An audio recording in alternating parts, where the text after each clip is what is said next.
deals with world affairs. Do you believe there are any objectives that the United States could accomplish militarily in Syria? And what, if any, victory is there to be had there? Well, that's a great question, and it's something that we are all thinking about right now. I mean, we live in awful, worldly times, and this is just a reminder of how sick and evil there are out there, some folks. And it is also a reminder of how strong and powerful we need to have our military should our president choose to do something. I am not sold on the U.S. getting involved militarily in Syria. We need to have the president, I believe, sit in the Oval Office and tell us what the objectives are. What's the mission? What does victory look like? What's an exit strategy? What's the cost in lives and in money? And what are our allies doing? Are they behind us?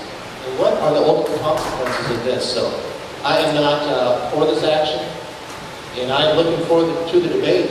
And I'm glad the president had the fortitude to go to Congress and make sure that they were consulted.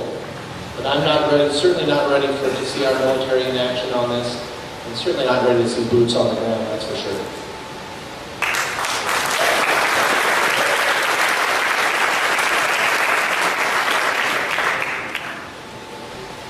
Next question is for State Senator Ernst.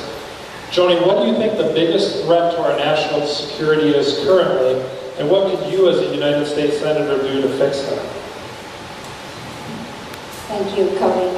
There are a number of threats that we have currently today, and we are experiencing some of those. Terrorism is likely the greatest threat that we have, and that comes in many forms. And as a combat veteran, somebody that did serve in the Middle East, we are seeing that at this very moment, where we do have Middle Eastern factions, terrorists out there that continually threaten the United States. But we also have other threats, such as terrorism through the internet and sources like that. We've seen that with the Syrian army that's attacking through websites and internet, threatening our capabilities.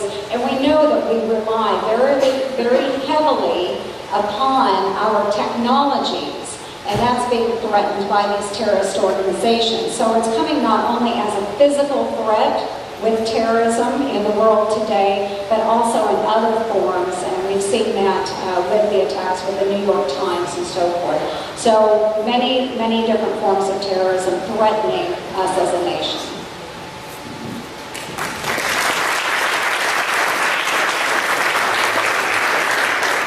Next question is for Matt Whitaker.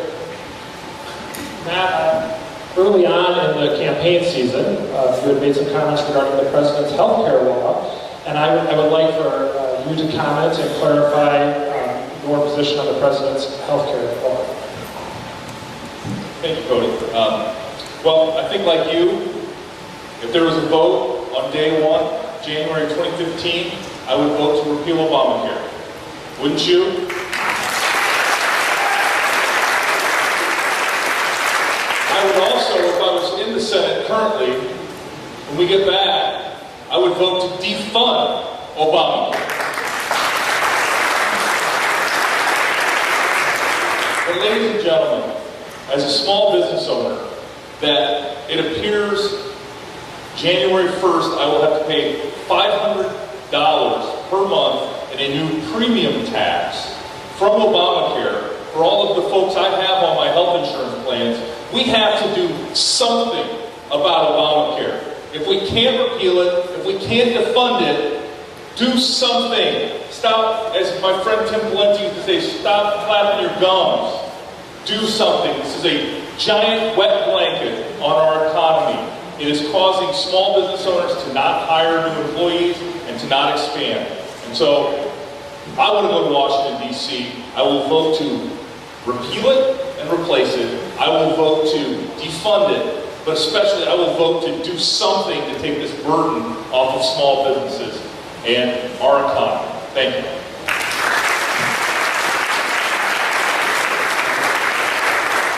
Next question is for Sam Clovis. We're going to stay on healthcare, Sam. What I would like you to discuss is what you would replace the Unaffordable Care Act with. Thanks, Cody. I just want to bring up this on healthcare. That we have people on this stage who have signed a pledge to defund the Affordable Care Act, and I just want to let you know I'm one of them. So that's what. Yes. There are several things we should do to do this. I think we ought to take an incremental approach to reforming our healthcare and health insurance program in the United States. The first of those really is the idea that we have to do something about the idea that we have runaway defensive medicine.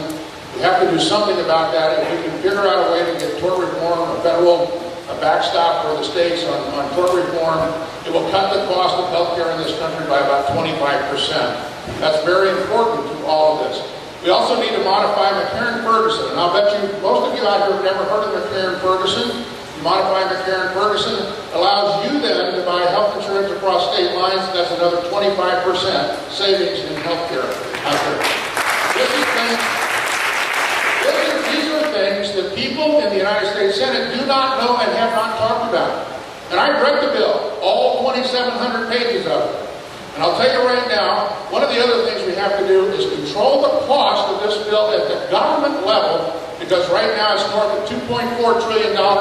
I predicted that would be the cost 3 years ago, and that's where we are. Thank you.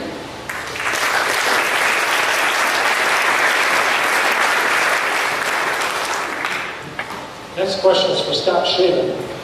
Scott, one of the things that I believe differentiates you from the other candidates on the stage is your stance on social issues. So if you'd clarify your stance on social issues, specifically marriage and life. Thank you very much. Great question, Cody, and that's a great thing. It's no secret, like everybody else here, I am a pro-life person. I believe life is conception. There is one thing that does separate me from the rest of the field up here, is when it comes to the topic of same-sex marriage, I don't believe in discrimination of any kind. I believe that the issue has been decided by the courts, and at a certain point, we as Republicans need to move on. To me, to sit as a Republican Party, if we sit here and we bash gay people, and we tell them we don't like them, we're going to push them to the other side. At the end of the day, in how they contest election, we have other things to do, and depending on what conversation you're having, or depending on what poll you're taking, we have better things to do than spot the competition anywhere from 5 to 10 points on the next clip. To me, there's better things to focus our issues on. We need to focus on money. We need to focus on Obamacare, balancing the budget.